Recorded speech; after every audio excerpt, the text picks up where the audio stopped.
Hi, John. Hey, Alex. Do you know what I hate? What do you hate? I don't know. Ohio? Yeah, that's fair. Any particular area of Ohio? Wherever Ready Player One was taking That was place. Columbus, Ohio. Yeah, whatever. I don't give a shit about the middle of the country. This is well established. That's true. Yeah. So I watched this on a bootleg, like some Russian guy held a camcorder when it came out. And it's like, yeah, that was fine. Never read the book. But it's like, that was all right.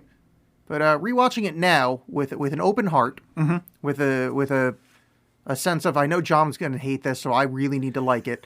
This movie actually got me this time, and in the same way I was emotionally affected during The Last Skywalker, and I knew it was a terrible movie, but it still was fucking with my emotions. This movie, and it's just 100% because I'm in my late 30s. It pulled strings, and I'm like, I know you're doing it, but that's Spielberg, baby. Yeah, I mean, he's good at it, and there's a way to do that. There is a way that you know that you're being jerked around, but man, it feels good. It does, and I don't think I knew that Spielberg directed this until we watched it this time. And Spielberg is not a favorite of mine. I don't dislike him at all, but like, for someone of our age group, I don't have as big of a Spielberg thing as a lot of people. But I think a lot of this movie, I can forgive its pulling of strings because he's the guy that's allowed to. Right. Like if George Lucas did this, and not that George Lucas has the ability as a director to do this movie, but he's got the permission of culture because he basically created it. In the same way that George Lucas could do it, Steven Spielberg could do it, like there's a few directors from that era that's like, yeah, of course, yeah, you're allowed. All of these references, you've spent 40 years to be allowed to be like, yeah, you're allowed to do that. That's cool. Well, Spielberg. Well, actually, before I get into all that, I'd like to first say thank you, everyone, for the people that wrote and said nice things. Some good get well messages during the did you get well messages? Yeah. Well, but no, thank you to the suggestion that I should watch Interstellar again to sort of anger it out. I would also like to say that I'm enjoying living in your head rent free. That you're watching a movie going like, oh boy, what does John think of this? Oh yeah, which is a victory for me. But there was a few during this. Please. But the Spielberg is absolutely the guy for this in a weird way that helps and confuses the movie for me because he invented the blockbuster essentially. All this stuff sprung from his earlier like Jaws and all that. Yeah. The big summer movies and all stuff. So you have a guy that on one hand, it's almost like he's venerating himself, but he does such a good job of not talking about himself. Like you see a T-Rex, sure, but it's just a giant dinosaur. But it's so much focused on anything other than Spielberg. Yeah. Which I thought was like, okay, hats off to you for that. Like that's cool. They made a point of that in the trivia on IMDb. They were saying that, I haven't read the book, but apparently in the book Spielberg is referenced a lot. Oh, sure, yeah. And he said, he would be. I'm not going to do that stuff. Like I'm purposely going to take all of it because I think like in the memory section there's like a whole Spielberg section in the book. But I like Spielberg. I mean, it's nice that like he's like, no, I don't. Yeah, there's no way to really address 80s nostalgia and not include that. You know what I mean? Like so that was some touchy ground he was walking on. And I thought he did that very well. Yeah. But it's also confuses it because it's this weird thing of like extolling these virtues, but also I can't tell if the movie is 100% for this stuff or against it. This is a grim movie. Like if you take a step back and think about all these things that are going on in this movie, this is a grim future. This is an awful world. Everything it's positing is terrible. And I can't tell if this is done because Spielberg's like not an idiot. Spielberg's a good filmmaker. I can't tell if like he's knowingly doing that, like if this is presented from sort of an ironic detachment a little bit, or if he's like all in. That the only way that we can be saved is through love of old pop culture. You bring up a good point. I was kind of on the line about that too. Yeah. I think the overall kind of arc of the movie, because there is like this weird, if you stare at it a little bit, I mean, they're in a dystopia. Yeah. I mean, you know, but I think the message at the end is, well, if we do this correctly, this can be good. Yeah. It's almost like that communism looks good on paper, then fails in principle. So It's like, well, if we have the people in charge do it better, then this is fine. But still, it's still gross. Yeah, it's not a message I personally agree with because so this movie takes place in 2045. The world is at a place where, as the main character, Wade Watts, I forget his last name. Whatever. Because, he's, not interesting. But no, he's, as a character and an actor. He sure chose to not do he looks anything. like Miles Teller pressed up against glass. Like, Miles Teller's already kind of just a plain-looking guy, but you just kind of squish that face a bit. Yeah. No thanks. I think, the casting was weird. Yeah. The world's just basically this ongoing apocalypse, almost like Children of Men, where it's just everything is broken down. He says that problems, and no one's trying to solve problems anymore, we're just trying to outlive them. Well, so this is the tone that I have. This is, I think, the main question in the movie. What we're discussing is does this movie agree with what it's saying? It opens with saying, like, a joke about the apocalypse, saying that this was after, like, I think they said the high fructose corn syrup drought. The bandwidth wars, the corn syrup shortages. But the bandwidth wars, although paired with corn syrup shortages, is a joke. But wars over bandwidth is legitimate. I mean, that could happen. Bloodshed could happen. I mean, that's sure how we live our lives. But, like, corn syrup, that's a fun thing. Like, that's like... it's in most foods. You know? But it's not like it needs to be there. Like, we need bandwidth to live. Well, we need food to live. No, but we don't need high fructose corn. I've been trying to eat the internet for years. Yeah, I know you're from the middle of the country where all that corn stuff comes from. But like, what? Subsidies haven't always been around. We used to just eat food. Yeah, that was before we discovered Cinnabon, and that's way better. Well, Cinnabon is fucking delicious. But yeah, so it starts off on this weird note of like fun dystopia. Yeah, so so it's like the soundtracks are like, hey, he lives in a trailer park that's vertical, and he's poor, but everyone spends all their time in this online virtual world called the Oasis that was made by one guy, Halliday. There is within the Oasis all these little games, stuff like that, but there's this Easter egg apparently hidden in the game. Halliday has died and said, hey, there's this Easter egg in the game. If you find the Easter egg, you get my company. Yeah. And it's this quest to go to... It's Willy Wonka. It's so Willy Wonka, it's 1-to-1, and like the Sixers are that bitchy lady that made her dad buy all the Wonka bars. Well, the Sixers are more like the Slugworth guy or whatever. So there's this alternate IOI. No, but I mean they're trying to buy their way into getting the golden ticket. In this case, the golden egg, which is a huge issue I have with this movie in general. So I mean, ultimately, this is a kids movie. It's just kind of supposed to be fun and light, but it brings up a lot of things that I can't help but think about. Yeah, I do like. So as the modern incarnation of Lonely Girl 15. I'm Lonely Boy 39. I like the way they view online friendship in this movie. I think it's actually kind of healthy, which was nice. And in a kind of woke world, this is like, there's good analogies to like kind of like trans acceptance in this of what you are is what you put out. What, that's the important thing. It doesn't matter if you're an 11-year-old, maybe not the 11-year-old. It does posit the dream of the internet.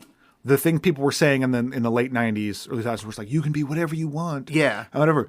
Like does not seem to be racism here. Whereas, the internet that we have, there's a lot of that.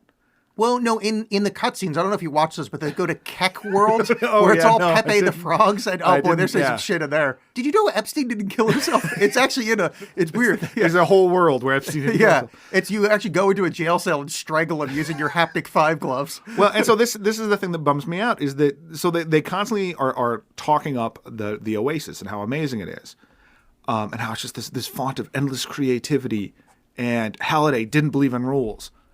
Everything is rules. Everything in the Oasis is rules. Why is there money in the Oasis?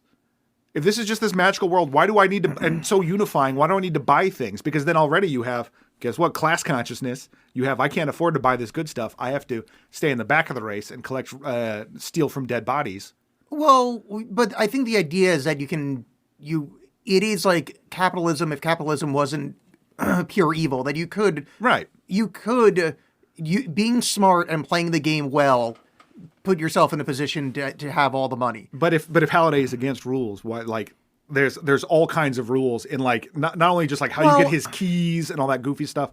Halliday, I don't like Halliday. I think there's the other thing we have to deal with in this, is that we have a really, really damaged Messiah in this world that I don't think he's supposed to be likable, and I think the movie failed. I mean, maybe the book failed in this way too, but like, I think he's supposed to be.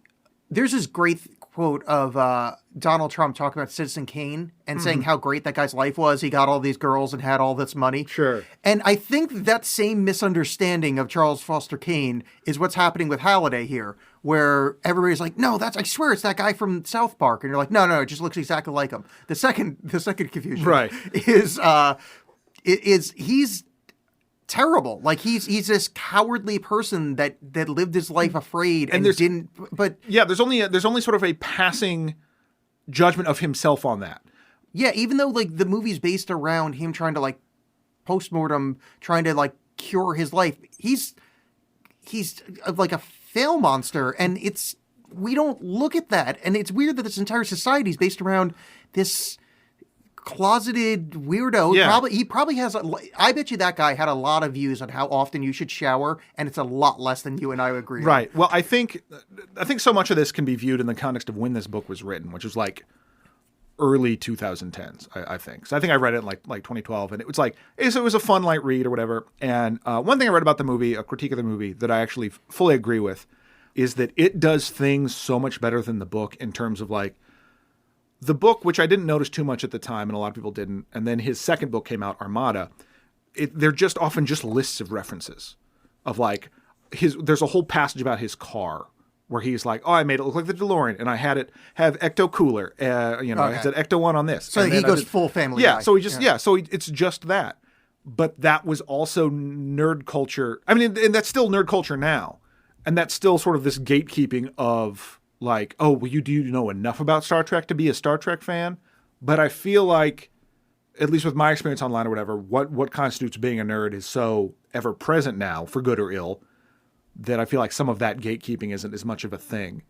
So having your main character be this like super, like, I know everything about this one guy's life and I've watched the movies, I know the date that he watched these movies or whatever, is a little less interesting. Maybe. At least that's kind of how I took it. Because then you also have, like, in that interim, you have Gamergate and all this other awful nerd culture shit. Well, I mean, I disagree with that only because, like, I think because of our age, we're missing the fact that we're talking about what was nerd culture when we were young. True. But there's a different nerd culture right now. Like, it's anime kids, it's otakus. That's the other thing, is that these people are celebrating nerd culture that is 60 years old. So the age problem in this, I have a huge issue with the time of this. So at one point they're in this future dance hall, and he throws down a mat and starts doing the. Well, they're dancing to Blue Monday by New Order. Yes. So, but he goes, okay, fuck this. Let's get some dancing on. He throws down a magical boop boop boop. Floor turns all disco-y and turns into the scene from Saturday Night Fever, which is 76-ish. Yeah. Okay, let's just say 76. Who cares? It's within that. Every pop culture reference in this fucking movie is within 4 years, or not every culture, but like, and she goes, old school. She goes, yeah, going old school. No. Yeah. Like, the entire end sequence where you have to beat Atari games, that's what, 78? Like, yeah, well, no. It's almost like well, you're doing the jitterbug. Ooh, that's old school. We do the Charleston over here. Incorrect. Like, it is, that movie, I think, came out after The Shining. But to be fair, though, it didn't come out after The Shining, but you get the idea. Yeah, but the idea, this sort of goes to my whole thing about everything just being flattened into content, is that they changed it now, but on Sirius XM there was a rap station called Old School Rap, and it played everything from 1980 to like stuff from when I was in high school. And granted, that is older now, but that's not old school. You know what I mean? Like, in the same way that like stuff from the 70s isn't oldies in terms of music. Oh, yeah. You know, like, so it's just weird to describe that. But when you get to a certain age, this is all old crap. Who cares? Yeah. But I had the same reaction as you did, where I'm like, old school, it's like 3 years before. Like, who? Yeah, it's the age group that you're obsessed with. Like, you should be well aware of that. But, like, just leave the age thing there. But Halliday being the age that he is, going back and being like, oh, I love growing up in the 70s or whatever, becomes the world's richest man. He's supposed to be this great guy. Mm-hmm. Why don't we talk about his charitable work? The world exploded when this guy this is going back to him being an asshole, basically. Yeah. The world exploded while he's the world's richest guy. He invented the thing that everybody's obsessed with. So he's basically, he's like a monster. Yeah. How is he not? He should have died with $12 in the savings account because like, this thing ruined the world. Yeah. Well, I mean, there's no indication that this thing ruined the world, but it's certainly not helping the world because everyone can escape, and that's the most important thing. It's not to confront the problems, but to feel okay. But that's right. But that's so all of it. But also he's this massive billionaire. Mm-hmm. I mean, it's like this Bezos thing where it's like, well, fucking donate some money, asshole. Like they should have full sections of this man like being like, oh yeah, I it turns out that I really like the money, and then so I give money to children because children are the I mean, it could be something like the Bill Gates thing where he has this great foundation that continues to somehow make money, but that's a whole other thing. The other thing about this with again him being an asshole, and basically another reason this is a terrifying future is that you have the core battle between this is that so Wade and a bunch of other Gunters, which is short for egg hunters, are looking for this Easter egg. While meanwhile, this giant corporation, IOI, run by Ben Mendelsohn, who I'm getting super tired of seeing him being wasted in like cookie cutter bad guy roles. Oh, no, I love him in this. He's fine. He The is thing I great. love in this is when he's in his rig and he's got the password written down on a note thing. That made me laugh so hard because that's like something my mom would do. He is so good and so subtle in this because that scene where he's trying to act cool and he's acting like Bill S. Preston is... He is so good. But he's great. And like I love him in there's this Netflix series is it Bloodline? Yeah, Rogue One is what you're thinking of. No, I'm not talking about Rogue One. Rogue One. Like he's good in that Killing Them Softly, the original Animal Kingdom, I believe it's called, the Australian crime movie. He's so good, and there's some HBO show coming out with him in it, so I'm very excited to see that. Like he's got the Death Star plans. You're thinking of Rogue One. Oh, I'm thinking of Rogue One. Yeah. Anyway, so you have this evil corporation, and he wants to put ads in the game, and think how bad that is. Wait.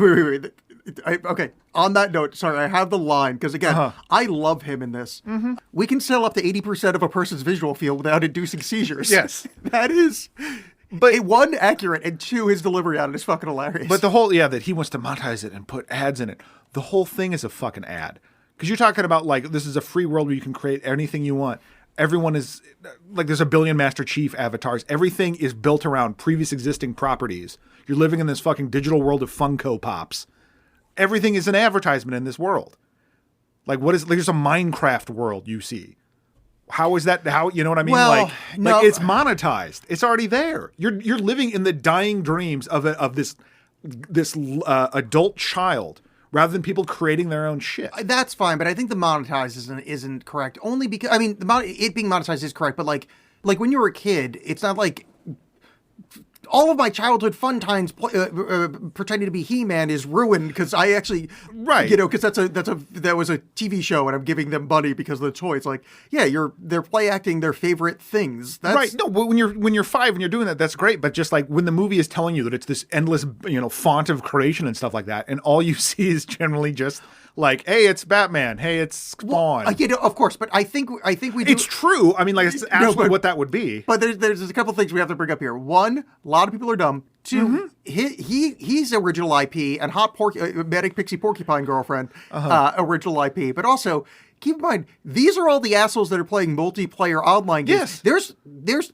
do you know how many me's are out there that they're in like the Space Lizard forum just talking about like the shape-changing reptilians that are actually running Oasis? I'm not denying that. I'm just saying what you're presented in the is that. But I did like that when the whole battle happens. Like there's the whole battalion of Master Chief guys. Like because you absolutely there. Also, I'm pretty sure it's Chef.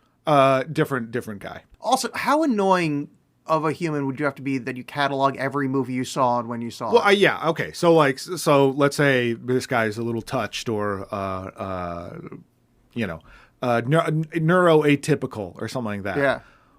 Fine. Yeah. So he's cogged everything, but the fact that this whole thing is centered around him is kind of upsetting. It's again sort of fitting of that time where everyone was sort of venerating Steve Jobs. And then when everyone figured out that he tried to cure his cancer by drinking pineapple juice, everyone kind of went, man, maybe this guy's not a genius. Yeah, it's just like this veneration of this singular vision that only he made this game somehow, which fine for the world of this movie, fine. But it is like this, everyone becomes creepily obsessed with watching his everyday life. Yeah, I do. And him cataloging his life to that detail. I mean, and that's fine. It just, there's some of the conceit with him that's bothersome. The pop culture stuff is, I think it's fine because if you think about it, that's what people do. Like everybody's avatar, like on like Twitter or whatever, is Mario or whatever. So like that makes sense because in the same way that the internet, like we talk about the internet of like, well, it's just all racists and idiots fighting each other on Reddit, but like there's millions of sites dedicated to like poetry and fine art, and there's like Poetry about Master Chief. Yes, exactly, I run 3 of them. I think it's Master Chef, or my rhyme scheme went to shit. He's the Beth. Yeah, I don't know. It's one of those things where, like, if you think about any like football or sports movie you watch, if you take one step back, every movie's sure. terrible. Well, and I will say who that gives a shit? yeah, Spielberg does a decent enough job sort of carrying you along. Yeah. There were just certain things that I got like really, really annoyed with. There is a fair amount of, and a lot of my issues with this movie really boil down to just the source material. Because Ernest Cline, the writer of the book, also wrote the script along with Zach Penn. There's so much just like contrivances and like really conveniences and stuff that you know what I mean? Like when the whole Shining sequence happens, which was upsetting, and we can spend a long time talking about that. But like that was the second thing that I thought was going to annoy you. When they pull H, like the H is the mage, and they pull him through a fridge. Okay, like that's how they save him. How did that happen? There are so many things that just happen. You know what I mean? Like, or like, I've got the Zemeckis cube that I know you saw him buy it, but it just seems like really convenient and crummy. But whatever. The fridge thing, I like to believe, because I think you've seen Room 237. I believe that's a Room 237 reference of people overthinking, because that actually is one of the scenes of 237 is how the fridge leads to wrong parts of the hotel. Oh, that's funny. And that him being pulled through the fridge, I'm pretty sure. I bailed on that movie pretty quick. I'm pretty sure you're right that it's just like a convenience. Yeah. But like having seen that, I kind of like that as like a deep Kubrickian reference. Yeah. So on the kind of the front half of the movie, because it really is established world, fetch quest. Oh shit, and then end. But the establishing the world, his aunt's shitty boyfriend is fucking gold. You know who that is? No, I do not. That's the dude from The Witch. Oh, is it? Yeah. No shit. Yeah. Oh, it totally is. Now I'm picturing it. Yeah. Yes, it totally is. I kind of Innocent is his last name. I think it's Ralph. I could be wrong. That's another thing that bothered me about this movie is that like I wanted a little bit more real world stuff. Yeah. Like so when stuff in the real world happened, it didn't feel like anything was really at stake, and in particular, a death that happens later happens and is not a big deal until he brings it up later. But when his aunt dies? When his aunt dies, and then he's just like, whatever. And then then like 3 scenes later, he's like, you killed my aunt. And he did not care up until that point. Yeah, he's a little like no sell on that. Plus, I just don't like looking at this guy. Yeah, I really, really bad casting. Yeah, I'm objectifying him. No, he's weird looking and he's not good at acting. He reminds me of... Me? No, you're a good actor. Thank you. The City of 1,000 Planets. What is that fucking movie called? Oh, no, he's not that bad. No, but he's got Valerian. that same he's handsome adjacent and that's a good way to put it. He's handsome adjacent. Where it's like everything about him is like he's like Uncanny Valley, but with a real person. Yeah, because I think there's just nothing to him. Yeah, and it's kind of the point, or at least like I don't know. Also, like completely incidental, does not matter. Hate the way his character walks in that his avatar walks. His avatar walks like a dickhead.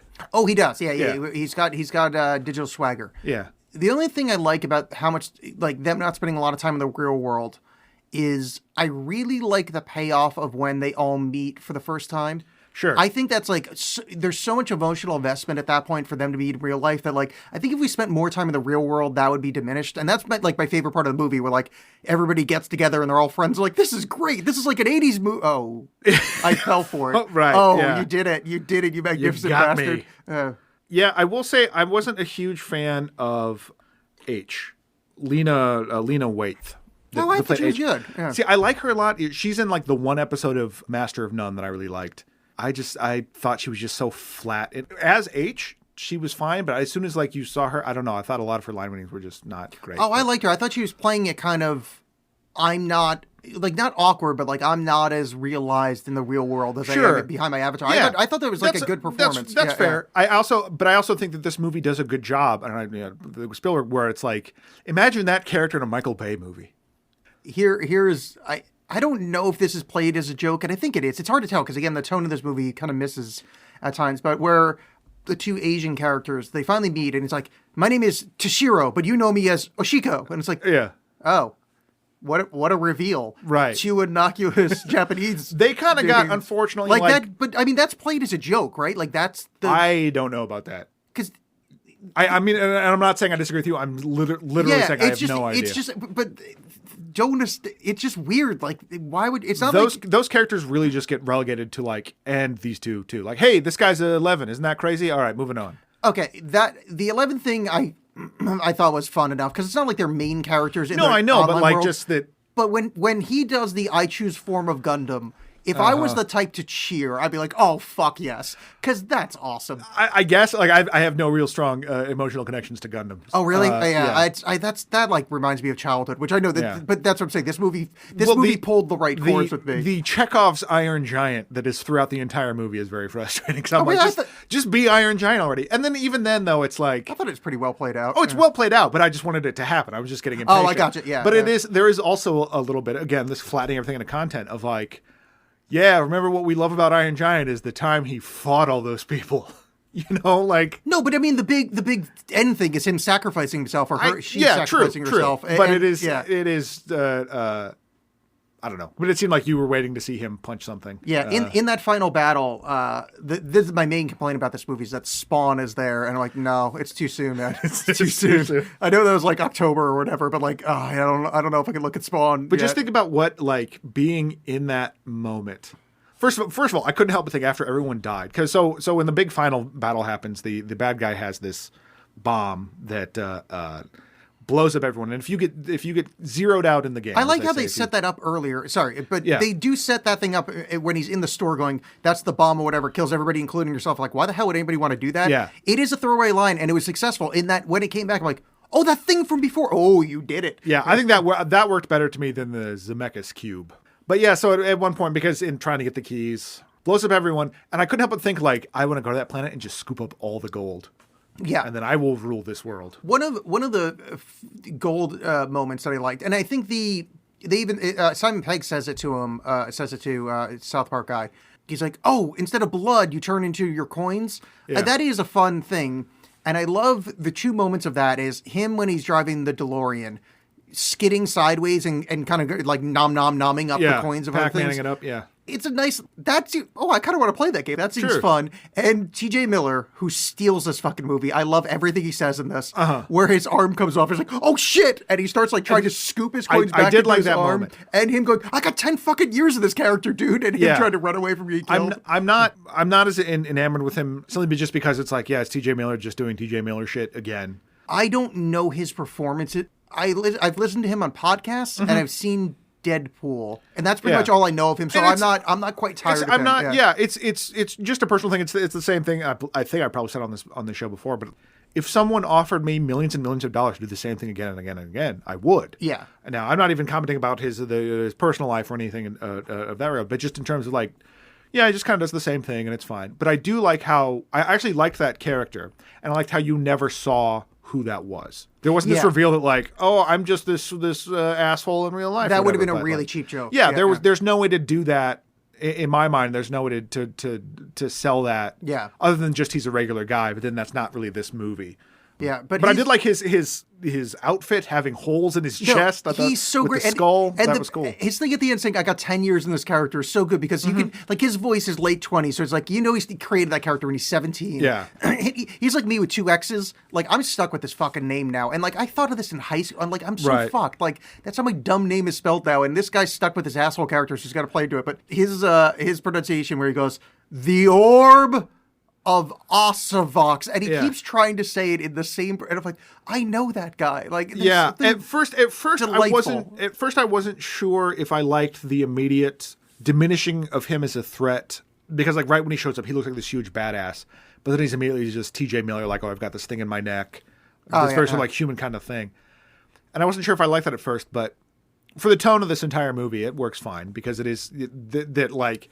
Everyone is this kind of human-looking character, or like this crazy-looking thing that's still very human. Yeah, and like H is this. I really like H's character design. This weird orc that has pistons as a waist. Oh yes, that was really cool. I also couldn't understand, though. Speaking of H and just like the economy of this world, like H's job in this world, like making replicas. What are you making? Okay, them out so of? I think what's happening there is like somebody in Minecraft that like makes shit for. Like I think it's like a. Nerds that like spend money on games like that you don't need to, like when you're like, oh, I'm gonna buy like 6 forts so my age of age of attack orcs go up quicker, like, or I'm going to buy donuts on the Simpsons. Well, game. which is another thing. Just thinking about the existence of online games and that there would be people kind of, and admittedly the head of IOI is like this, where like you would just spend a whole bunch of money to get the coolest shit. People do that all the time in games. Well, the head of IOI is like exactly that, and that's what I loved him in this. He plays that so perfectly. Just like when he gets called a noob and doesn't react, like there's just so much. But that was another. I love that scene where he's trying to give his "I'm cool" speech. And then the team of nerds is in his ears going like, it's a trick. Ridgefield High is actually from... No, it was fun. But there's also just like that, again, it leads to the whole thing of the just like, if the right people were in charge, this system would be fine. Where it's like, this CEO, he's not a real gamer. So this is the problem. Yeah. Not just, because we can get to the end in when we get to the end. But I did like his performance in that scene, and that was fun. Well, the other... but I also did like real quick, while we're talking about that kind of big battle thing, I did like the thing. So the Sixers are this fleet of basketball players from Philadelphia. They're just drones for this IOI company that they just like they're trying to discover the keys to get the Easter egg, and they just churn these guys out on quests. Which in reality, that would be in China. Yeah, But for the purpose of this movie, everyone lives in Columbus, Ohio. I'm guessing, I don't know, climate is going on, so everyone's just moving into the end of the... Well, I think that's where Holiday's from. Yeah. So, like, it's kind of like what happened to Seattle, where Seattle was like a nothing city until Microsoft. Or Portlandia brought everyone here. Oh, yeah. It's definitely Portlandia. I'm sure it's just Portlandia. Yeah. But I did like, so when people in the battle, when the Sixers in the battle would get killed, they're in these, like, rigs or whatever, they would just pull them out of the rigs and put them in a different rig.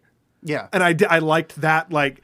Again, I don't know if the message, if that like kind of grim message was intended, but I kind of like that. Like you're just churning through these people. The physicality of that I thought was great. Where like something would explode or fall down, and you see the outline in the real world in like the group of humans in the real world standing there in these rigs that are white and then turn red when they die, and seeing the outline of online attacks as they die in that same sequence, and them cutting back and forth is like a really good visual. Like it's like, oh shit, I never would have thought of that. Like that's a beautiful.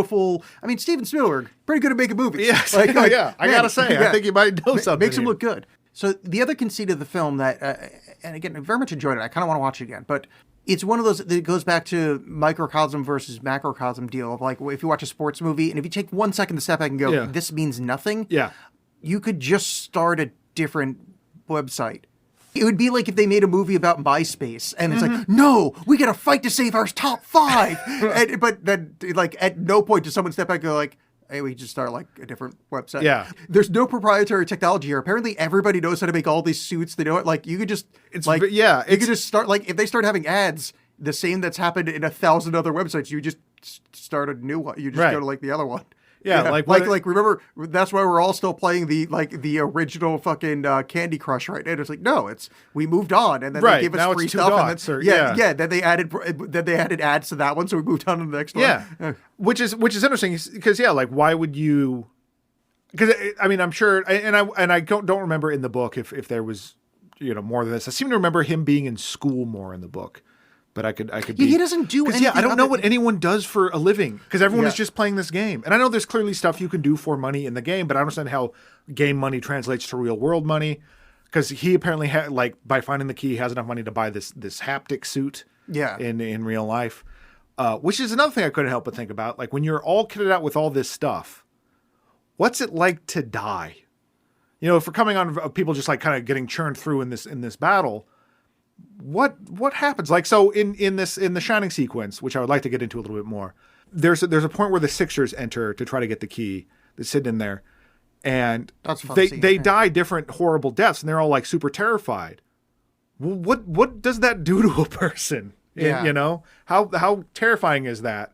Versus, because I've mucked around with some VR stuff, and I haven't had anything like super scary. Although I have played a horror game where at one point this giant skeleton-faced guy like comes up and eats you, and it still freaks me out. T.K. Miller. Yeah. No, I think psychologically this probably isn't healthy. The same people that play World of Warcraft for money, right? Yeah. Like, or those people that like play multiplayer online games that just they make their money off of churning characters out, then selling them. Right. Oh, I wanted to talk about the Shining thing a little bit. Yeah. That's right. Let's get through so the first key is the race. There's nothing really to talk about other than.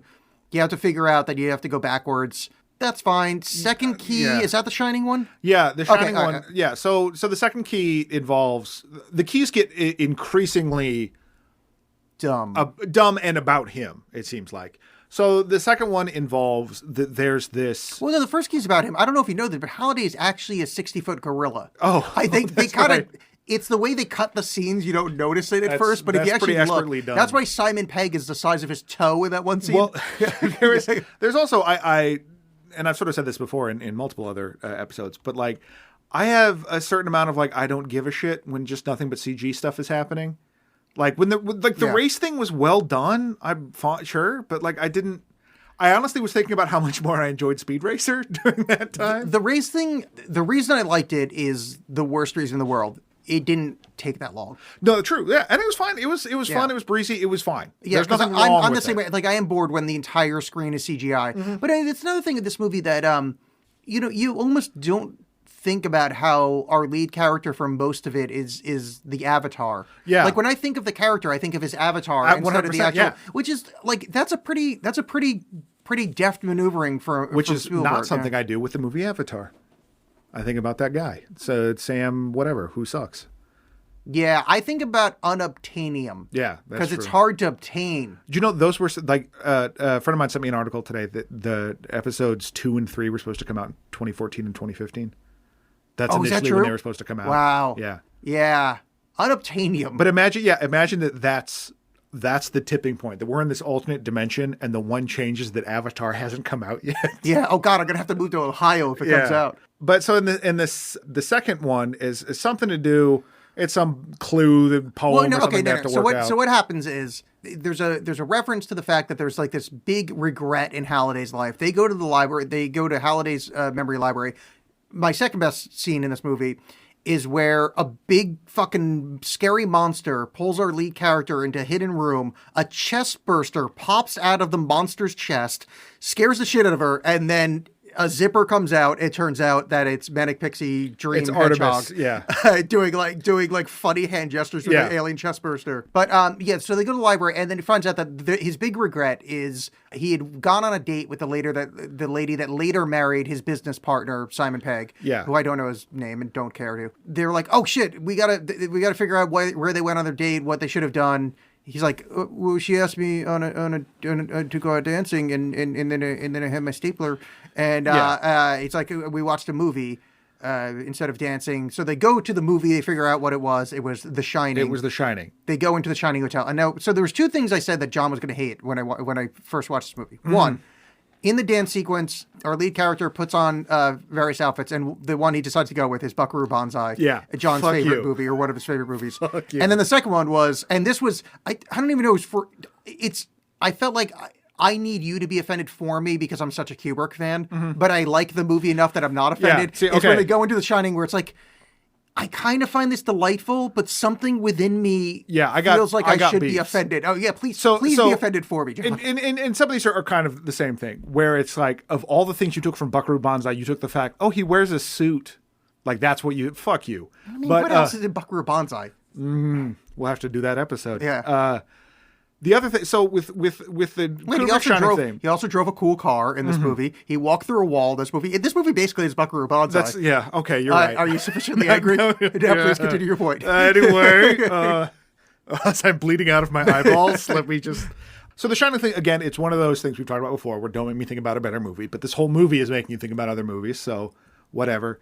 Steven Spielberg considers himself, he's a huge acolyte of Kubrick's. I don't know their personal relationship. I but, think it was but, like, referenced that they're friends. The other friend, I mean, obviously he finished AI, and I couldn't help but think with watching this, like, God, I would love to see Kubrick's version of AI, because it's like what if The Shining had just like stupid video game characters in it? Like it's this.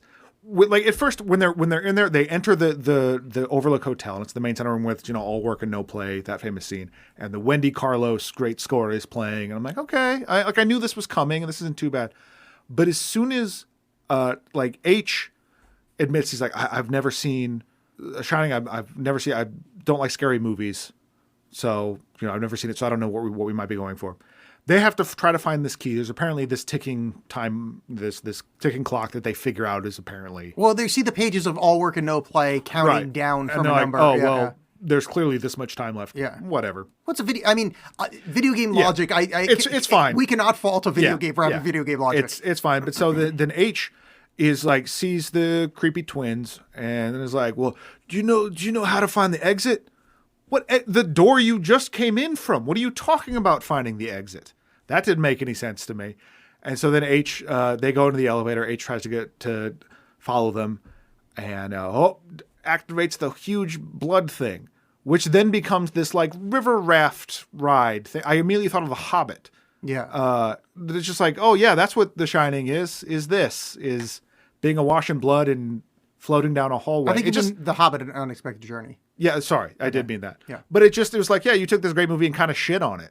You didn't. Oh, I don't take it that far. You shit on it. There was no shitting on it. You turn it into garbage. You didn't use it to like make a comment on something. You just took it and like, what if I put an orc in it, and then have these people like fuck around in this world, and it sucks. No, I mean it's seeing The Shining through the view of a weirdo video game design guy, because they're not in The Shining, they're in the memory of Halliday's The Shining. I thought it was fun. Like that sucks. I mean, because like if you respect a filmmaker, would you do that? You know what I mean? If you're like, I respect this person's work, what if I put an orc in it? You know, that doesn't seem very respectful to me. I think it's kind of shitty. Well, you're not going to like my screenplay treatment for Citizen Bright, where Charles Foster Kane is replaced by the orc from Bright. Netflix's Bright. Ooh. Is he a magic user? No, he's not. But he can throw snow globes that are filled with magic. It's magic snow that the pixies have to snort. This one and actually they come in sticks. Okay, and so these are pixie snort sticks, and then Rosebud is.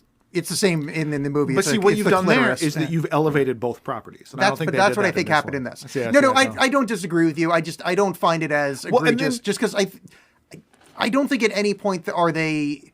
But I think they're having fun with the property, not making fun of the property. I don't think they're making fun of it.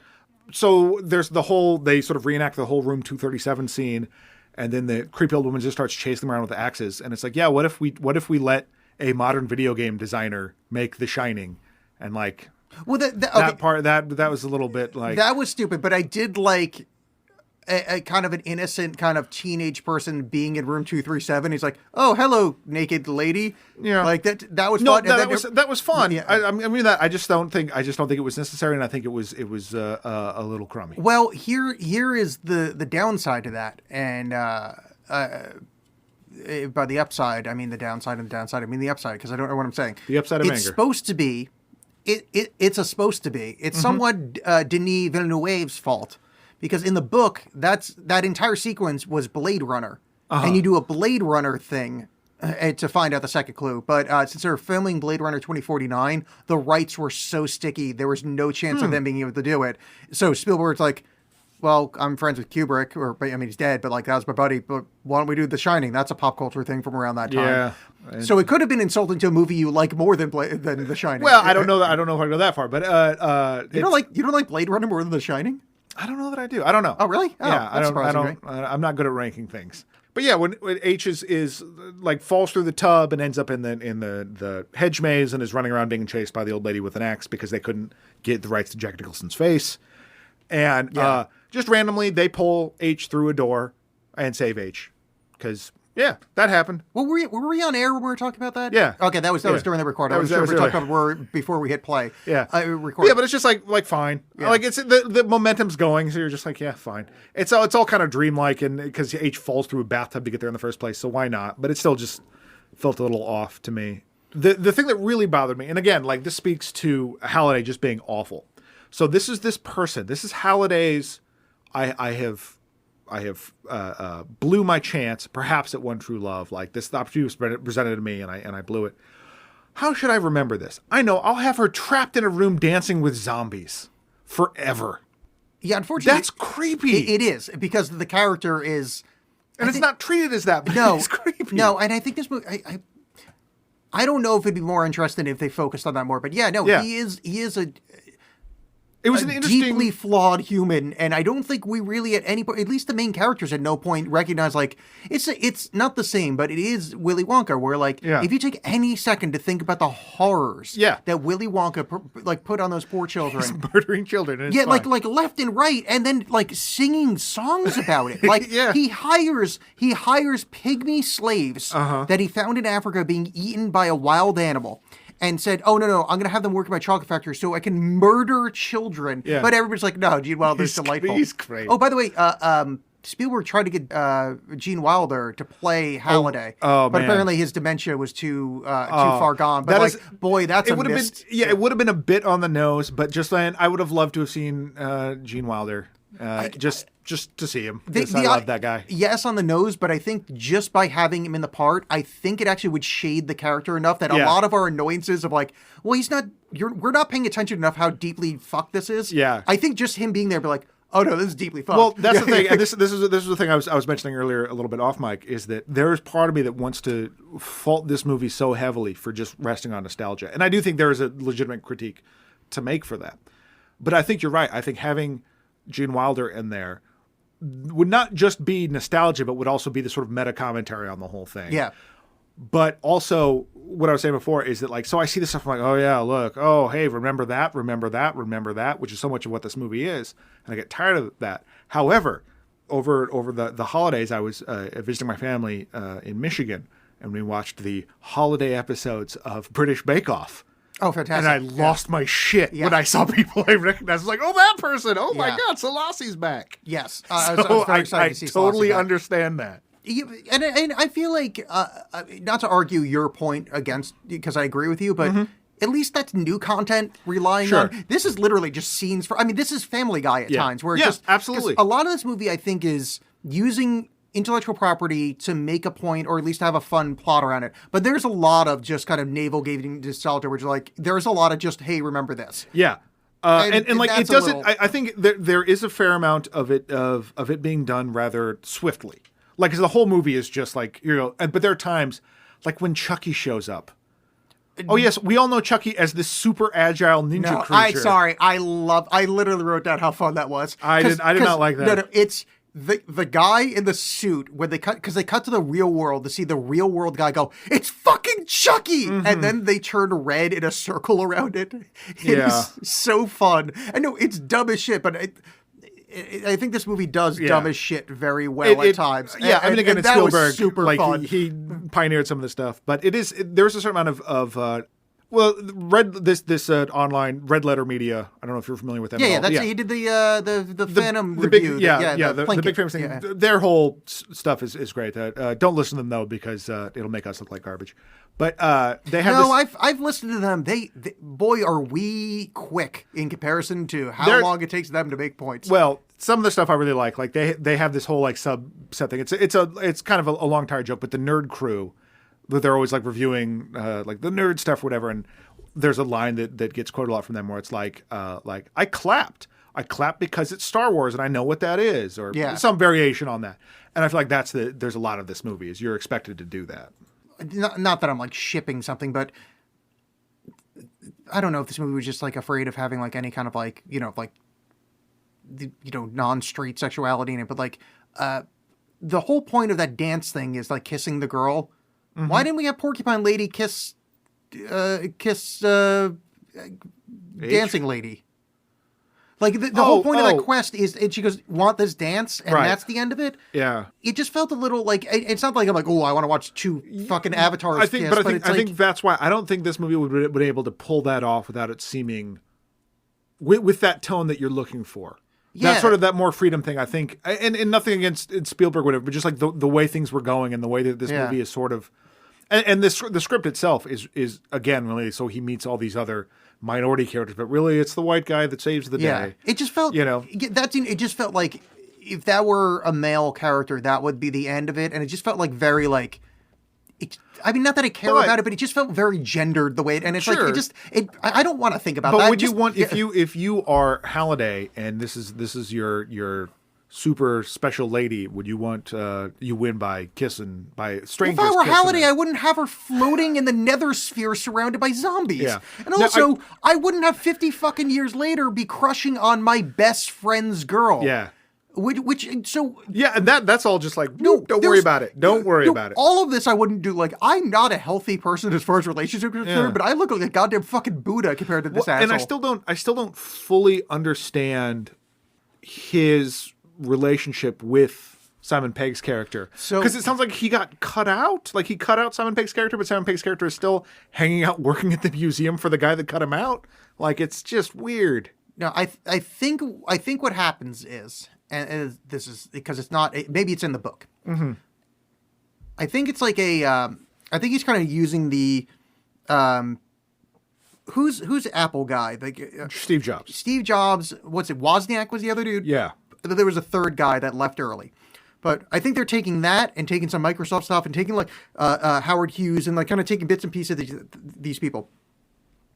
I think Simon Pegg was supposed to have like kind of aspects of Steve Jobs where like he was going to be the functional person, because Steve Jobs was all about like how things look and like, you know, he's basically all about style over substance. Mm-hmm. And I think that's somewhat what he was pitching there, even though obviously Holiday is very Steve Jobsy in this as well. Right. But I think that aspect of it is that he wanted to do the style over substance. But in this reality, Holiday goes, no, I don't want that in my thing, so I'm going to buy you out kind of deal. And I think it was like more of like an amicable split in a Simon Pegg's character went, well, my friend's obviously not neurotypical. Like he doesn't have the same, like the same reason he's a genius doesn't allow him the social skills to allow for this to be an easy transit. And I think I think Simon Pegg's the only redeemable character in this one. Yeah. I'm actually going to, because my wife passed away, I'm just going to give tribute to my friend and pretend to be a robot. Because I mean, you can also like probably do a whole lot else with your day. 'Cause you're just standing there and like you probably get a notification, hey, someone came in. Yeah, totally. Yeah, like, You could be doing anything else. I mean, you could. I mean, frankly, I know it's hard to imagine a dream of this, but he could probably live somewhere that isn't in Ohio. Yeah, it's impossible. I mean, I know the theme song to the Drew Carey Show would lead you otherwise, but there are places that don't rock as much. No, I think that's Cleveland. That is Cleveland. But whatever, Ohio's all one. It is Ohio.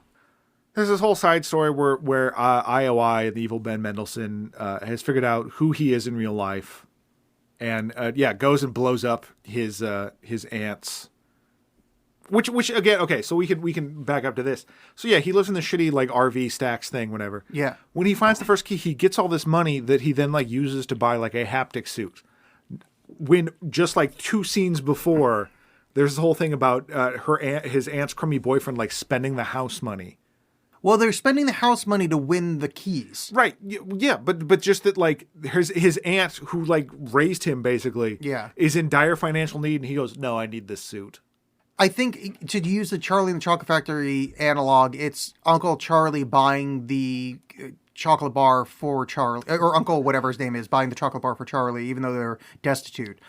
I mean, not that she's doing that, but that's like a dollar purchase versus like a rent. You know, like it's.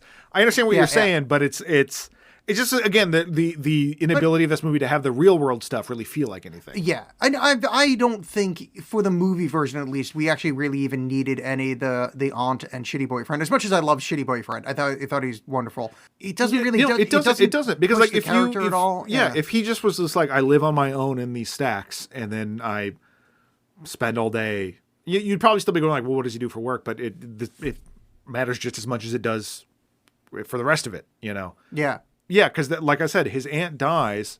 They blow up the stacks. His aunt dies, and he immediately gets picked up by the Resistance, which is where Artemis, the girl he loves online, works for. Yeah, whatever. And he's just fine. And then later, when he goes to confront Mendelsohn, then he's upset that his aunt died. Yeah, I mean, I guess if you see your aunt's murderer, it might bring up some memories, but like the memories from yesterday, yeah, I get it. Yeah, like he just doesn't react and it doesn't like he doesn't grow as a character through that. Well, it's a thing that happens. So there's a big problem with he gets picked up by the Resistance. They get picked up with a guy with a face tattoo. Which I love that scene because he's like choking him out almost. Yeah. And then he looks directly down the barrel of the lens, just right at the camera, like, what do you, the people at home, think? Oh, really? And it just made me laugh. But he gets picked up with a guy with a face tattoo to meet his online girlfriend, and she's got a birthmark on her face. Yeah, she's got a birthmark. That's why she went online. No, but 'Cause she's not pretty. No, but let's take a step back before you get into that level of sarcasm, which I'm going to agree with you on. But I think we need to go with sarcasm first before we get to that. Sure. Why have someone with a face tattoo drive you to the lady with a face in quotes deformity? Why? Why make the film that way? You're a good filmmaker. That's dumb. He could have just had an arm tattoo that they track later. Like, why was it a perfect? Face Why have it on the face? Okay, but now to the. So you have a birthmark on your face. That's why she went online. Well, no, everybody's online. I think. No, but she went online for that. But okay, it's more special when she does it. But she's demonstrably attractive. No, because her face has a slight discoloration. What is this movie telling people? That women are garbage unless they look a certain way. No, but not even that. It's you need one. There's a lot of ways to it. One is you need the white savior male to tell you that you actually are beautiful, and then you can incorporate. We all agree with that. You can incorporate that into your avatar, but also you live in a dystopia. The birthmark is fine. They're just you just did it wrong. Like maybe have, and I'm not saying like I'm not being ableist here, but like if you want to pull that thing, have her be missing an arm, have her be in a wheelchair, have her be something that's not 100% superficial. Have her be blind in that eye. Something that fucking matters, not a slight birth. And that's kind of hot. You look like Domino from the X-Men. But that's a very interesting point. Like, how do blind people access the Oasis? Well, they're actually, here's one of the weird things. They're actually fed into furnaces under Ohio. Oh, that's right. I forgot about Ohio state law. My mistake. That's what runs the Oasis. But, I mean, even like, okay. That's so what, I understand. John. Oasis. Britt Marling, she's blind in the beginning of the OA. Oh, I see. I didn't watch that because I'm a grown-up. Because she's blind.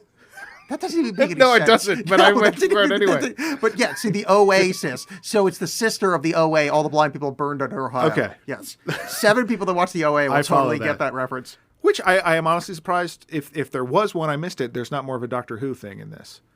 There is a TARDIS in one scene. Okay. I didn't see it. I saw it on the. I'm glad you brought that up. And this isn't about TARDIS, but Steven Spielberg, from the same generation. Did George Lucas really not give him the rights to use Star Wars names? Because there's Star Wars dialogue cribbed, but how is there not a whole bunch of people with lightsabers in the final battle? So that means that they didn't get the IP rights. They also, the way they posit Star Wars in this movie is like cream of the crop. Because when he's like, I get you the Millennium Falcon. And he's like, you could get that? Everyone would fucking have the Millennium Falcon. I forgot. You know they did say Millennium Falcon, but at one point they said like, I love you, I know, or one of the classic. Well, I feel like also like I want to say in the book that like he flew around in the ship from Firefly too. I could be wrong. The Firefly ship is in the movie as well. Okay. One of I think H has one, but no, it's just weird that there's no lightsabers there. I feel like Lucasfilms didn't give them right, which is weird because like I feel like Spielberg and Lucas were like. Yeah, I don't know. I mean, they're Indiana Jones friends, so I would assume that they'd be at least on like handshake. Like, but at this point was it a Disney thing? I don't know. I don't know about all that. Oh, you're right. This might be post Disney. But what was a bummer about that scene with Artemis is, I mean, I understand being self-conscious about having a birthmark or something like that. It seems really pretty superficial and stuff like that. Is that her character as Artemis is pretty badass, and I understand the thing like, oh, well, I'm this way online, but I'm not this way in real life. Fine, I feel like you've made that point several other times, but just because Parsifal isn't that different online than he is in real life. It then felt kind of gross when he's all like, hey, sugar lips. And he's like doing that weird like chin grab. Hey, chin up, baby. Yeah. It kind of felt like a bummer to watch her kind of reduced to that. And it didn't feel like this it didn't feel like this sort of removal of the curtain of like, see how people are in real life. It just felt like I need to be saved in real life. And that, whatever. But it just wasn't I think great. part of that is also shitty acting on that kid's part. Because I think that could have been played to this is actual love, like what I think the script probably called for, and he is a wooden block. Yeah, and didn't act. He's pretty bland. You know what's weird is his voice acting is okay. Like when he's as an avatar, his voice acting's okay. Yeah. But when you see his face, it's not that again he's handsome. He's fine. It's just like he doesn't have like that like kind of that whatever it is like that kind of screen presence. But his voice is fine. Oh, so the third key is I don't even remember what the fuck the clue was to the third key. Because at that point, so much the other third stuff key is going was on. Castle Perilous or something like that. It was basically There's like something about the Fortress of Solitude, and it ends up Yeah. like finding an invisible dot or some shit. yeah. Well, no, that's to solve it. Is this famous thing from the Atari game Adventure? Yeah, but why are you on that planet doing it? Like that Well, was the no, thing. that's his house. That's Halliday's castle when he's as his wizard character. That's his wizard fortress. Because I thought it was on. That's on On Planet Doom. Yeah, yeah, but Okay. that's I missed that. I'm sorry. That's his wizard. That's Halliday's wizard. Maybe I'm wrong. Halliday is his wizard self. I forget whatever his character's name name, and I like him better as that character than his, Oh, yeah, than yeah, his yeah. Halliday. And then the whole idea is that you find the first Easter egg ever implanted in a game, which I think is real from Yeah, yeah, Adventure. yeah. And Yeah. then you find this hidden room, and it says the creator's name. My favorite line in this movie, and again, Ben Mendelsohn fucking killing it. He goes, "So that's Last Challenger. What is it? Some video game thing?" Yeah, That is. Think about that line and how beautiful it is. This last challenge, what is it? Some video Some game video thing. game thing, yeah. That is so fucking good. Like, the movie should just stop and have a little scroll at the bottom and go, really think about that line of dialogue and how fucking meta Do and you brilliant get it, is. everybody? Oh, God, I Yeah. fucking love it. But yeah, so the idea is that, and he uses this kind of cheapskate, I bought my way into the game, level 99 magical artifact to have a dome be around the last task. yeah. So that only the Sixers can be Yeah. trying to access So it. yeah, then our hero is like, "Hey, I'm going to give a speech, and we're going to rally the troops, and it's fine." But at this point, I think the momentum of the film goes away when it's like we know how it's going to end now, Yeah. and it's fine. I like this fight. Again, the some of the dynamics of like, the Godzilla showing up and the Iron Giant, and like I was saying before about the Sixers turning red as they get knocked out. It's a really nice looking scene, but I think the thrust of the film is over, and I'm kind of glad this doesn't take too long to get rid of. So he gives this whole speech. He somehow broadcasts to the entire Oasis. Don't worry about it. He just does. And Well, no, that makes sense because if you're like a Twitch person, which is kind of what they're referencing here, he did win. He's like first place on the I guess everything board. fair, So fair I enough. think the internet would pay attention. But they if he made it. talked. They made it just seem like because like when he's giving this whole speech and like Ben Yeah. Mendelsohn's like shut it down. It's like, but it's everywhere. Yeah, but I mean, So- we're also positing a world where Ben Mendelsohn couldn't just start another company. That's true. Yeah. So he gives this whole speech about like, hey, if you're interested in this thing, Yeah, if you love the Oasis, come. yeah, please come save this thing. And then it becomes the Game Master Anthony post. Are you familiar with Game Master Anthony? No. It's a meme. Some guy posted like in 2008 is this thing like, it's my birthday today. It's 30 and I'm 33. That only means one thing. Bring it in, guys. Every character from every game, comic, cartoon, TV show, and movie arrives. So it's a sad post, like a legitimately like earnest post from a guy that's incredibly sad. That Yeah. like I'm 33 and I still want Sonic the Hedgehog to deliver me a cake. I can't believe I wrote that 6 years ago. Yeah, but it's that we're like, oh, here's the Joker and Spawn shows up to save the day. What he does in that moment, he convinces everyone to fight for them, and then he holds up a boombox like John Cusack and say anything. And then he gets in a car and kills two people, just like John Cusack. Yeah, but his first thing when they're running past him, he's like, hey guys, go get him. Yeah. I'll be back here with this boombox. Yeah. Again, going back to an earlier point, at some point, Artemis, who's kidnapped by the bad guys and is like secretly a Sixer at this moment, sees him and can tell it's him because he's driving the DeLorean. And there's so many people would have a DeLorean. Like Yeah. it's not a thing, but whatever. For the purpose of the movie, it's fine. Well, yeah, I mean, one would assume that like they're like the cameras are following him because it's that famous guy from the thing we're all watching. Yeah, but I'm just saying, like people would, I mean, because everyone is bereft of imagination. I would posit this way, that you're my age, so you understand this reference. Sorry, everybody younger than us. But in 1994, a lot of people owned white Broncos, but you just understood what I just referenced. Right, yes, yeah. I'm sure on the internet there's a lot Yeah. of, on the Oasis, there's a lot of DeLoreans, but they were following Yeah. that one for a reason. Well, that'd be pretty great if this one guy on the Oasis is like, no, I'm going to be OJ. out Oh my here." God! If there was a fucking white Bronco in the middle of that chase, would be there probably is one hidden somewhere. There's got to be a world like you said, like there's a world of like, no, I'm my dream to be in the Oasis is to be Jeffrey Epstein. Well, that's the other Well, part of they the do Oasis. they do make one point, like one glancing thing where they're like, oh, you can do whatever. This casino that's the size of the planet, and oh yeah, there's a brothel. But whatever, look at this. Where it's like there would be so much horrible stuff. So I thought about that because at one point, Manic Pixie Dream Sonic is dancing with him, and she rubs his crotch and asks him about what kind of suit he's wearing, whether he can feel the haptic feedback. So the inside of those suits are waterproof. For cumsies. Man, what I like is that you set that up and then you made it 10 times worse. Yep. You had to give a cute little nickname to it. The thing is, I thought of cumsies first. Yeah, that's... And they went back around. Don't say it again. What? I'm just saying he made cumsies in his Stop doing that. What? You don't like... No, I don't.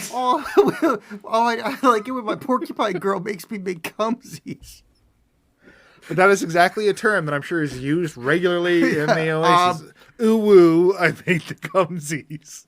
Yes, and she's on. Keep in mind, she's on top of a building in fucking Ohio, just splooshing. Also, where was the furry representation? I feel like there wasn't enough furry. There was not enough furries. Yeah. You make a good point. I did. Oh, not that we skipped not enough it, diapers. Background scene I really liked. So in this fight scene, they cut to the real world, and it's all these like business suit people like fighting on the street with their VR sets. Not really fighting, but doing the motions. Yeah.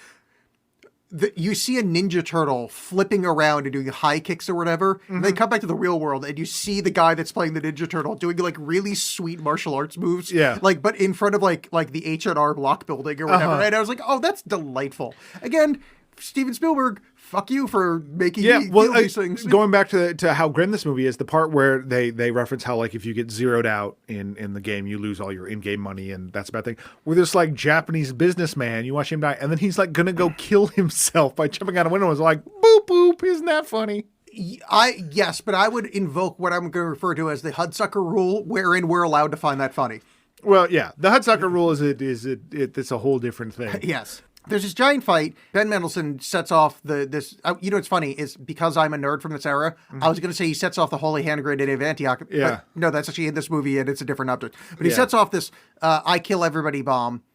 And I'm embarrassed about how excited I was about this reveal. I was pretty stoked on it. Yeah. Of him being like, wait, why am I still alive? Pulls out the extra life token that the butler... Oh, I was more stoked about him killing everybody. No. But I like the killing everybody part too, but the fact that he's there, pulls out the token, and I like a well-executed Chekhov's gun. And that, although we watched that coin land in his hand and you go, this is going to come in, it's not like I remembered it. It's not like I'm sitting there going, when is this coin?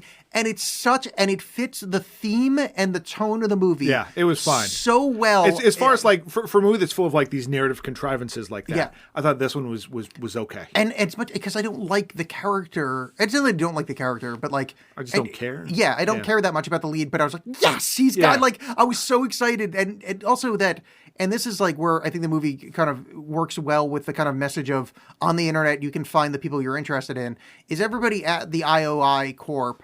Mm-hmm. And so he's playing the game, and the one lady at IOI that seems like to be like the actual gamer is like, no, wait, Adventure's got this hidden room, and they're all like excited, like, go, what the fuck? Yeah. And him, when he's trying to put the key in after he wins the adventure game, in the real world, they're in this chase, and he's getting thrown around in a car, and you see his avatar being thrown around, and everybody cheering, like, put the key in. I was like, oh, this is like masterful. And I keep about it, like, oh yeah, Steven Spielberg. I keep having to remind myself. I forget because like the guy is making this movie. Well, because the thing is, this movie was made a lot better than this movie had a right to be. Sure. Because he's such an expert at it. This movie should have sucked. Yeah. And it was like, it turned out to be like, oh, this is delightful. It's not meaty, but boy, it's got, but like almost anybody else directs this. It's right. Oh, it's not like, imagine the Wachowski version of this or actually, I would much rather imagine the Wachowski version of this. Did Wachowski do Valerian? No, that was Luc Besson. Okay, imagine Besson version of this. Yeah, it would be a lot louder. Yes, but all right. So, but I love that at the end. But it's like, oh, look, we win. We this is great. Sign the contract and everything you want will be yours. No, that's a trick. This goes against everything Holiday believed. No. Yeah. That's everything you've set up about this character. No, that's actually Yeah, there's a lot there's a lot of just that's yeah. Because remember the end of Willy Wonka? It's not like Charlie went, "Nah, I'm definitely not going to sign that or go in this elevator with you." there's a little bit of No. like the Sherlock Mind Palace thing. Yes. where it's just like, yeah, this guy just figured that out. Oh, okay. And I know like having that interior monologue and how you do it is difficult to film, but like you said, there is nothing in leading up to this point that indicates, oh, that was the problem. You just tell us that. You just told us that's what the problem was, that he wish he hadn't done that. But also from the Halliday perspective. So Halliday's like, I just wanted to make sure, last step. All right, everything is actually yours. Yeah. And by the way, this is a great Halliday impression. It's not bad. Yeah. Halliday in this entire movie is shown to be someone that doesn't understand the thinking of other people. He's not good at socialization. How did he predict what happens after his death and the player that will reach there? Considering io9.com was gonna get there first. Yeah. Like if it wasn't for our lead character, the Sixers would have gotten there eventually. So would that same playthrough have played out where Holiday's like, I'm glad you got here, true believer, and it's just a guy in an whatever fucking helmet? Like it doesn't make sense. He's not Sherlock. He shouldn't have been able to predict what was going to happen because he's dead. Well, or is he? Because they did that. Yes, so that's please you well, make so this point. this gets a little weird here. So when Parsival or whatever his the online avatar of the main character figures out that, yeah, no, I'm not going to sign this contract because this is the contract that you made your buddy sign and it's ruined your life or something, or not, who knows. And then the wizard avatar devolves into Halliday, and then you're put into his bedroom in like the 1980s, which is, again, like, if you put any thought into this, it's fucking creepy that he's hanging out with a child version of himself, just playing video games. This old man just sitting there is like, well, okay, now you have control. Here's the button that shuts everything down and erases everything. Okay, all right, well, bye. I did like and it's a bad joke, but I thought it was executed well. And it's like, please don't push the button that shuts the entire world down on your first day. I was like, oh, that's kind of fun. That's kind of funny Especially because his delivery in that kind of monotone. I don't really get the world. It's like, oh, that's actually a fun. That's the one moment where I started to maybe understand why people love him, because in the little bit you have before, all you see of him are like, oh, and everyone loved this guy, is when he's giving the speech. He's like, so this is the oasis. You put it on your head. Okay, everyone reach down on their chairs. There's nothing there, but we'll get you one.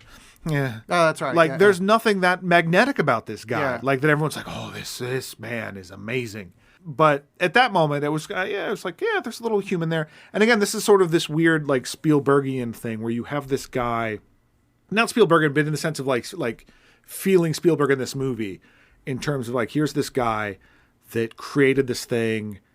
He's not kind of sure how to feel about it. Like, I don't know. It felt like there was a little bit of Spielberg in that character, if that makes any sense. But again, so he says to him, and it's sort of like, wait, you're not an avatar?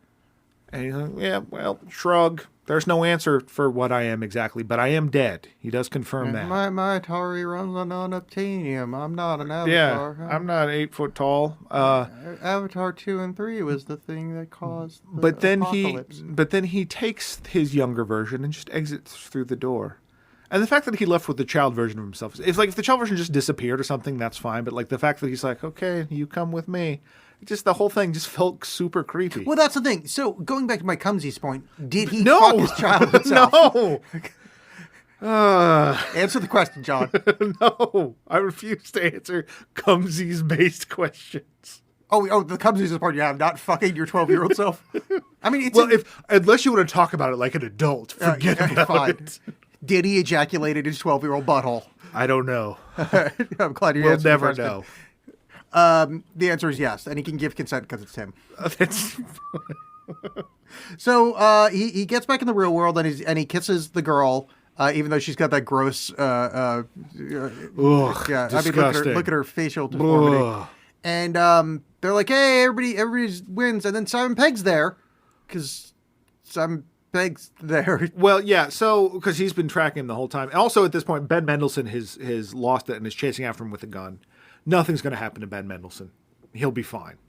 He's the head of a multinational. He's a rich white guy. He's a rich white guy. Waving a gun around in public. He's fine. He's fine. Yeah. Have you seen John McAfee? He's allowed to be outside. Yeah. Yeah. It's this fine. guy's going to be There's aces. no defeat for him. Yeah.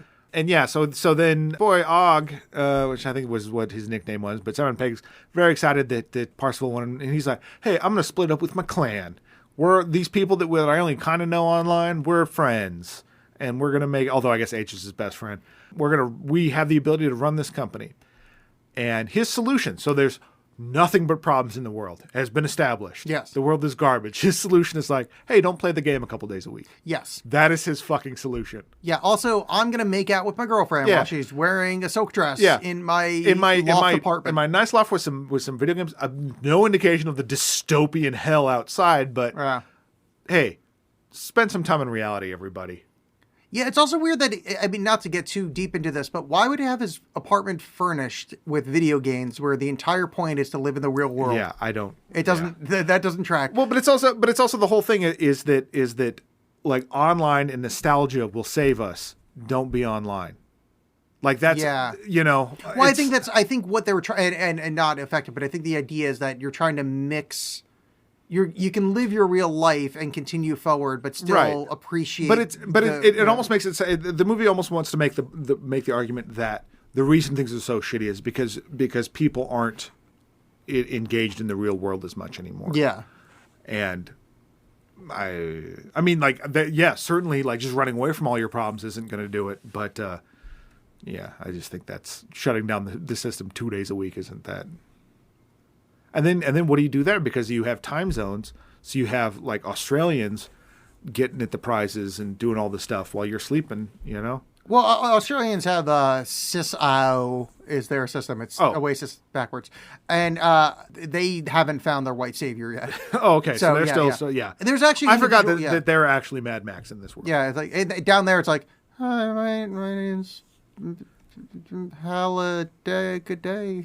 Yeah. You need to solve a puzzle, mate. It's all Yahoo Series. Yeah.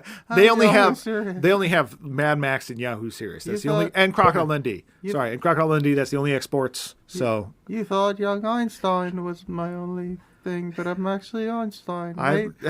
You've seen Reckless Kelly. Pretty much any future dystopian movie, or just future utopia movie, Australia is Mad Max. Yeah, it's because no one mentions Australia in these movies, so you can just assume Mad Max is still. I love the theory that Mad Max takes place in the future where it's all the Australia that went bad, like the rest of the world is completely fine. I love it just because it's so just isolated from everything else that we just wrote it off. Yeah, so Team High Five wins, and that's it. The world's great. Everything's fixed now, I guess. I feel bad for H because she was there for the entire time, and Toshiro and other person showed up like a week ago. Yeah, H and him should have like a majority share, and then we don't get the boardroom meetings for this, but yes, I want the boardroom meetings. Yeah. I think this is probably the best. I mean, I haven't read the book, but I think you can kind of extrapolate what the book is. Mm-hmm. I think it's probably the best execution you could have expected. Like, there's certain fundamental flaws that, without changing the material, you're not going to get around. I think Spielberg, this is the best you can. This is the best we're getting without doing a ironic view of the text. Yeah. Yeah, and even something like I said, I'm not 100% sure that it's not that there's not some sort of distant commentary there, intentionally so. Yeah. Yeah, I think this is for being a movie that's a list of pop culture stuff. Having Spielberg behind that is the best you're going to do. I don't think this movie's fun. I think it's fine. I would say it's one of Steven Spielberg's more like clunkier ones, like Hook. Like it's fine. Yeah. But if you're gonna watch a Spielberg movie, you have so many other better choices. Yeah, that's true. But I do think it's fun though. I think it's a very breezy movie. I didn't feel like I needed to stop and refresh and start watching it. I watched it in one sitting easily. Yeah. And I've seen it 1.5 times now, considering that Russian one I watched. I would say as far as it being a rehash of just look at that, look at that, look at that, look at that. It's more fresh and original in some ways than, a lot of your summer blockbuster fare at this point. Because although it is based on existing IPs, it still tries to tell a different story, not just Yeah, no, I think that's the best way to put it. Yeah. It's telling a unique but boring story using existing Yeah, IP. like I mean, And think it's it not does it well, it's yeah. not I mean, it's Willy Wonka, but No, it is, mean, but it's unique, a yeah, spin yeah, on yeah. it. Yeah, I mean, the same. They say that there's only 7 stories in the world or Right, whatever. Like yeah. that's. But I think it's well done. And the only thing I disagree with you is I don't think it's not a lot to just look at that. I think most of the movie. The point of the scene isn't, remember this. That's a significant portion of a lot of scenes, but it's not Family Guy. it's for a not lot the of driving force. Yeah, it's- but it is. yeah. Well, I guess hold on. That's not correct because the whole driving force of the movie is nostalgia. It's like that, but it's not. I understand what you're saying. Of the scene, Stuff's moving forward, and like King Kong showing up in the race scene is not just like, hey, everyone, look, it's King Kong. It's more just like, oh my God, the race that is could happening, have and now been this is something a else. thing. That could have Yeah. been the Twister from No, I get Twister. it. I get it. F5, Finger of God. Yeah. So that was Ready Player One. We were ready, and there's 2 players. That's true. John's Luigi in the scenario. Hey, John, Hey, Alex. remember that scene with the alien chest burster? Yeah, I do remember that. So we're like, remember that there was like this really great movie called Alien, and then another great movie, but for a different reason, Aliens. Yes. Well, 6 movies later, there's a movie called Alien Covenant. It's true. That movie does exist. Yes, I glad don't know you if brought it's 6 that up. later, Yeah. but We don't have to watch it, do we? bad news. Oh no. Cumsies. No. Oh no. Yeah, we're gonna watch Alien Covenant, starring that guy from that baseball show on HBO. Danny McBride. That other guy from that other thing. I don't know anything about it. Yeah, Danny McBride, Michael Fassbender, Billy Crudup. So this is the sequel to Prometheus, This is the right? sequel to Prometheus. Okay. Yeah, the sequel to Prometheus, which we did on the show. So go back to episode to listen to us talk about Prometheus. Mm-hmm. And we will join you in 2 weeks' time to watch Alien Covenant. Alien Covenant. Yes. Oh, follow us on Twitter at JawsPod because, that'd be cool. Yeah, and we're on Facebook at John Alex 8 Stuff. Yeah, do that thing. Like follow us on social media. Yeah. So we can be Say hi. social. Give us your coins, and then we can Yeah. save the world using old. The video only game way references. to save the world is if you give us the last 4 digits of your social security number. Yes, and your mother's maiden name. Yeah. And your first concert. All right, see you in 2 weeks. Bye. Bye. Cumsies.